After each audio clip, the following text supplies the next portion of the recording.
contexto de Espacio 4, con Gerardo Hernández. Gerardo, qué gusto escucharte ya en el previo de la Navidad y bueno, en tu colaboración de hoy, miércoles 20 de diciembre. Efectivamente, Marcelo, Victoria, muy buenos días.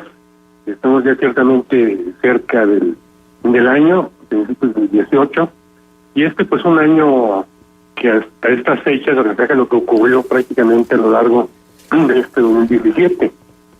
Algo que tiene a la sociedad mexicana e incluso a la comunidad internacional preocupada es esta ley de seguridad interior que ya aprobó el Congreso, la Cámara de Diputados, la Cámara de Senadores, y que únicamente esperan que sea promulgada por el presidente de la República, Enrique Peña Nieto. Esta situación ha preocupado, insisto, a organismos nacionales, defensores de derechos humanos, a la opinión pública, a medios de comunicación, a la propia ONU y a Amnistía Internacional, quienes han pedido al presidente de la República que vete esta norma que ya está prácticamente, insisto, a punto de promulgarse. Esta ley refleja, por una parte, pues la incapacidad del gobierno de la República y también de los gobiernos estatales para combatir de una manera eficaz la delincuencia, la violencia en el país. Tuvo un repunte importante en 2017, en los homicidios dolosos, los secuestros y otro tipo de delitos que han puesto a México en una situación difícil. Si ya teníamos una nota internacional reprobatoria por la violación sistemática de los derechos humanos, esta ley todavía apunta a que se va a agravar esta situación. El ejército tiene funciones muy específicas marcadas por la Constitución. Fue lanzado a las calles en el gobierno del presidente Calderón justamente para hacerle frente a la delincuencia organizada, particularmente el narcotráfico. En ese momento las condiciones eran necesarias hacerlo así, puesto que tenía el presidente Calderón poca legitimidad. Recordemos que ganó apenas por medio punto porcentual la elección Andrés Manuel López Obrador, pero también tenía en contra, por lo menos no lo apoyaban, a un buen número de gobernadores. Entonces la decisión federal fue tomar a las fuerzas federales, a las fuerzas ejército, la armada, para que le hicieran frente a estos grupos criminales, con un salto que finalmente en el sexenio fue demasiado alto en número de muertes, más de 100,000 personas asesinadas en el sexenio de Calderón. Hubo una propuesta, una promesa del candidato Peña Nieto de cambiar la estrategia justamente para regresarle al país la tranquilidad. Sin embargo, un error que se comete muy importante fue desaparecer la Secretaría de Seguridad Pública. En México estamos experimentando en cada sexenio fórmulas nuevas que no funcionan, y en la siguiente administración regresamos al modelo anterior. En Estados Unidos y otros países, si vemos sus propios modelos, vemos como el FBI, por ejemplo, tiene décadas de estar funcionando bajo las mismas siglas, otras dependencias federales de Estados Unidos igual. En México estamos inventando cada sexenio soluciones que aparentemente van a funcionar y que durante el transcurso del tiempo resulta que son fallidas, como ocurrió en el actual sexenio. Esta ley si el presidente la promulga, pues va a dotar al ejército de mayores facultades en tareas de vigilancia. Incluso uno de los temores fuertes es que se reprima las manifestaciones pacíficas, incluso de la sociedad, en un año que será altamente tenso por las elecciones del 2018. Estas elecciones apuntan a una competencia altamente competitiva en 3 bloques, el que encabeza el PRI con el Partido Verde y el PANAL, el frente que está con Acción Nacional, con el PRD y con el Movimiento Ciudadano, y la otra alianza de Morena con el PT y el Partido Encuentro Social. Entonces estamos en una situación, insisto, muy delicada en el país, que debe ser tomada en cuenta por el presidente. El presidente de la República, Peña Nieto, ganaría mucho si rectifica, veta esta ley y la somete a una consulta nacional, puesto que vemos que en el Congreso de la Unión, en las cámaras alta y baja, lo que imperan son las consignas políticas, unas decisiones que se toman muchas veces sobre las rodillas, otras veces los diputados y los senadores no tienen el cuidado, la responsabilidad de leer las leyes, las iniciativas, se basan en las minutas y no conocen a fondo el espíritu de la ley, en este caso la de seguridad interior. Entonces es necesario que el presidente envíe una señal a la población, a México, de que no se quiere militarizar el país, de que no se buscan estados de excepción para que las fuerzas federales, las fuerzas armadas, actúen de una manera discrecional. Es preciso reforzar las policías estatales, las federales también, para que el ejército vaya replegándose de los cuarteles y salga de ellos cuando la situación realmente lo amerite.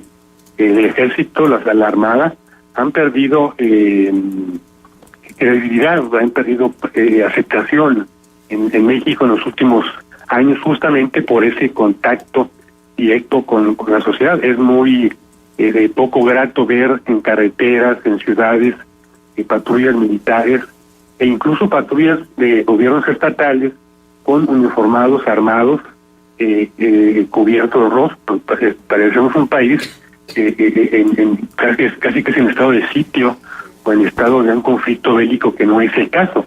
Entonces, insisto, es una ley muy controvertida, muy debatida, que, repito, el presidente ganaría mucho si hace caso, si escucha estas voces, tanto del país como de fuera de México, que le piden que vete esta ley, que la someta a una consulta nacional para que tenga mayores elementos el presidente de la República acerca de su promulgación. Pero cuando dices ganaría mucho, ¿qué ganaría? ¿Ganaría aceptación? ¿Mejoraría su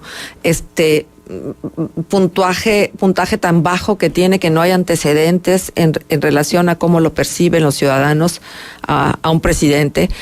¿Ganaría votos para su partido en la contienda electoral de 2018? ¿Qué ganaría? Ganaría en credibilidad. Difícilmente el presidente va a levantarse de tan bajos niveles de popularidad que tiene en el país, que viene arrastrando desde el escándalo de la Casa Blanca. Evidentemente el presidente quiere mantener el poder a como dé lugar, pero no es de esta manera como va a lograrlo.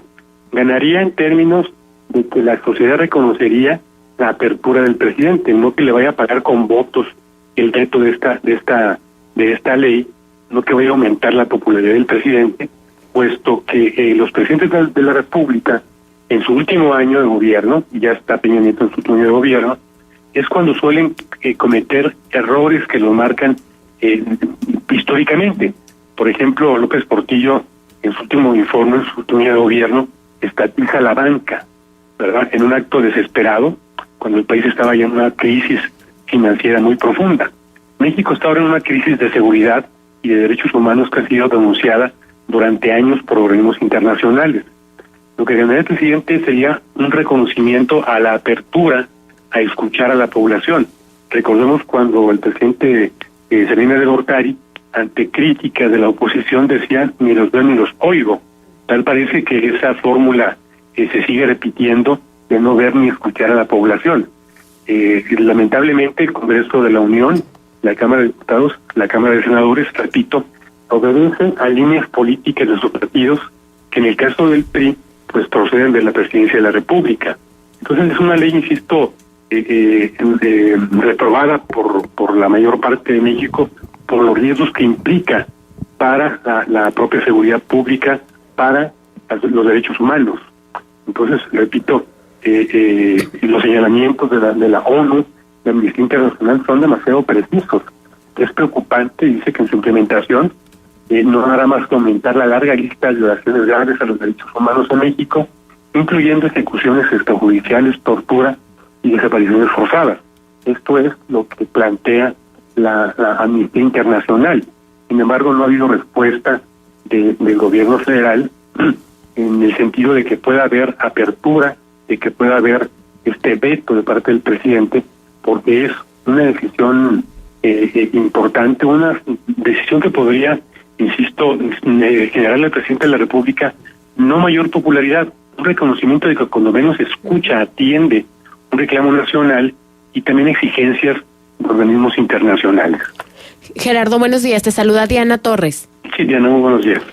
Me gustaría preguntarte, en este sentido de la escucha y del diálogo que se ha establecido desde el Ejecutivo, ¿qué opinión te merece las voces que hablan también de escuchar las voces en los municipios, en las localidades? Pareciera que luego también la ley está planteada desde una realidad muy capitalina, ¿no? O sea, que regresamos a la política centralista y que luego hay un esquema de realidades bien distintos en el país, de todos calibres, de todo tipo de necesidades. ¿Qué ves ahí en esa lectura de las realidades locales? Sí, efectivamente, el país, sobre todo en este sexenio, ha centralizado todo. Ha centralizado las juntas laborales, de conciliación, por ejemplo. La justicia se ha centralizado. En la cuestión fiscal, que ya lo estaba, todavía se acentúa más el centralismo. Y esto lo que refleja es una falta de sensibilidad política, una soberbia bastante marcada por parte del gobierno federal de querer controlarlo todo.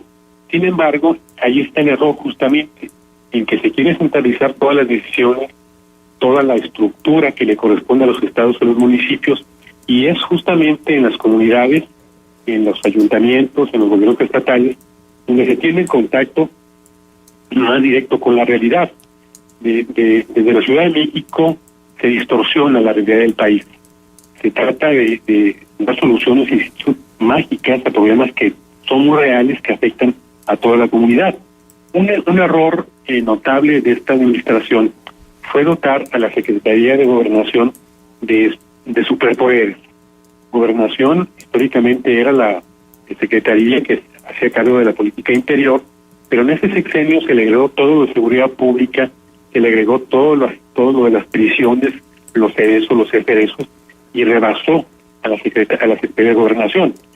Ya se plantea incluso volver en el próximo sexenio a la Secretaría de Seguridad Pública. Fue un error desaparecerla, y esta centralización de la que se está hablando hoy con el tema de la Ley de Seguridad Interior, pues sí, desprotege los municipios, desprotege los estados, pero lo que se impone es, insisto, una consigna política, una orden desde los pinos, desde la gobernación, a gobernadores, alcaldes, para que se sumen a esta ley, aun cuando en su fuero interno sepan y estén convencidos, conscientes de que va a operar en contra de ellos, puesto que, insisto, la ley faculta al ejército para actuar, en algunos casos incluso sin avisar a los gobiernos estatales, municipales.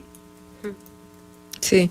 Ahora, Gerardo, pues habrá que esperar la decisión del presidente, pero ojalá que no se tarde mucho y ojalá que no tenga que ver con las mediciones de cómo va su candidato, de si apunta, repunta y despunta, porque la verdad de las cosas es que pareciera difícil en una contienda donde se avisoran tercios cerrados, pero además donde, bueno, ya el frente está haciendo lo suyo. Andrés Manuel López Obrador lo ha hecho desde hace muchos años, y Mid pues está tratando de decirle a la gente: no se asuste por mi apellido, porque aunque se escribe Meade, se pronuncia Mid, que eso es lo que dicen algunos de los anuncios. En fin, pues habrá que esperar a ello, y lo que no espera, por desgracia, en este país es la delincuencia y la cantidad de asesinatos. Dábamos cuenta del asesinato de este reportero en Veracruz, que desgraciadamente se suma al rosario de muertes desde la escena periodística en México. Sí, efectivamente, Reporteros Sin Fronteras señala a México como el país más letal para el ejercicio del periodismo.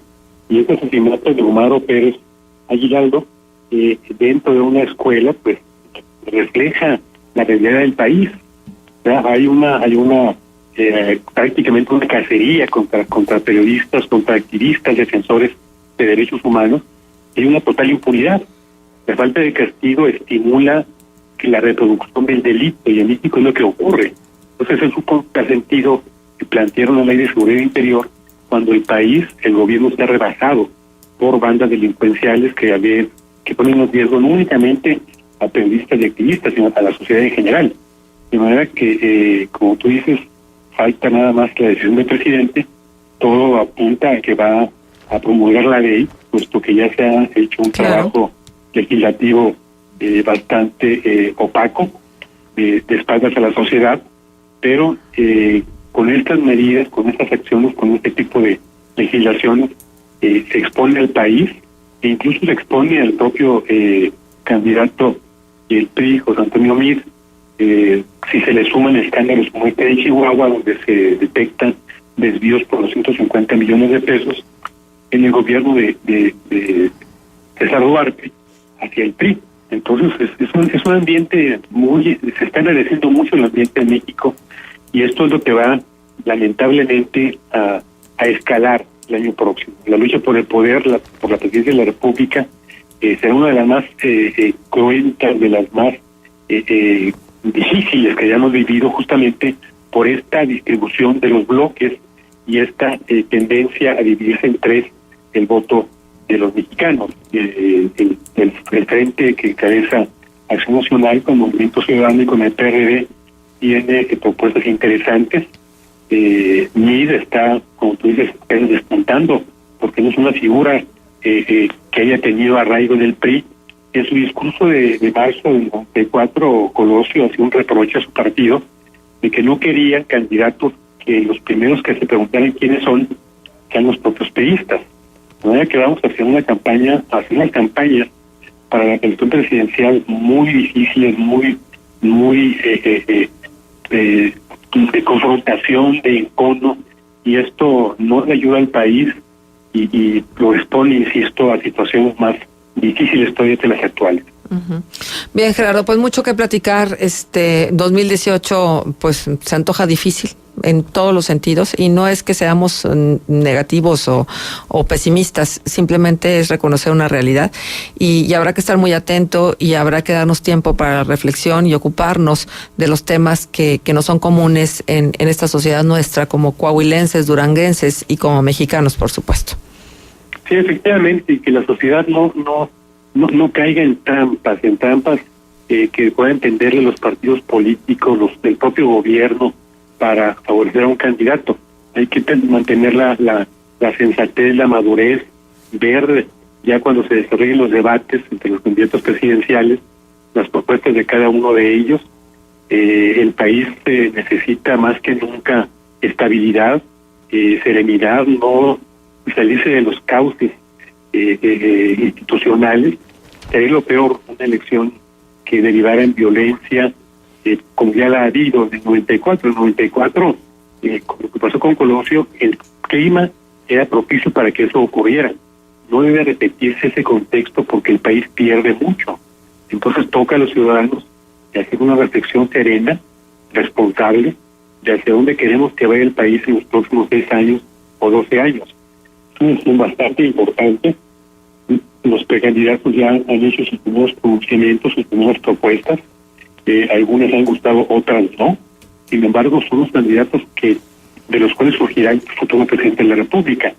López Obrador, Anaya o Mier, son los tres que están en el escenario, y habrá que verlos, insisto, con mucha atención, con cuidado, con lupa, para que el voto de México sea, insisto, responsable, sea más racional que emocional, y darle al país estabilidad, insisto, y proyección hacia el futuro. La merece el país, se encuentra en una situación difícil, dramática, por la violencia, por la corrupción, por la impunidad, por la falta de gobierno. Tenemos gobiernos estatales y el federal rebasados. No hay respuesta a las demandas de la sociedad, y en este contexto los grupos criminales aprovechan la coyuntura pues para imponerse por la vía de la violencia. Así es. Bien, Gerardo, pues como siempre, qué bueno que estás con nosotros, que te podemos escuchar y que nos puedes hacer pensar y reflexionar sobre estos temas. Muchísimas gracias, y lo mejor para ti y para tu familia. Igualmente, muy buenos días a ustedes y al auditorio. Gracias.